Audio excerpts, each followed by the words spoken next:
القدامين تيقولوا ان حرتوكه تتعاون الناس اللي تيكونوا ما تيولدوش، بعيالات اللي ما تيولدوش.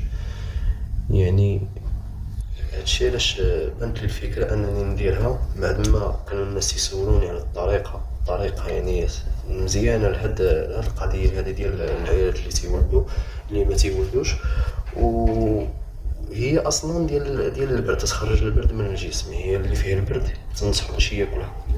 ماشي ضروري غير العيالات هما اللي ياكلوها، ولكن حتى الرجال اللي عنده البرد في الظهر واللي يعني عنده اي مشكل ديال البرد يجربها. يعني ما حنا ماشي تنقولوا انها دواء 100%، ولكن ربي هو الشافي، ربي هو اللي تيشفي اي واحد، وربي هو كيبان الشافي العافي، ما حنا غير سبب. كما شفتوا بعد ما حنا غسلناها مزيان، يعني تغسل بالماء بالملحه،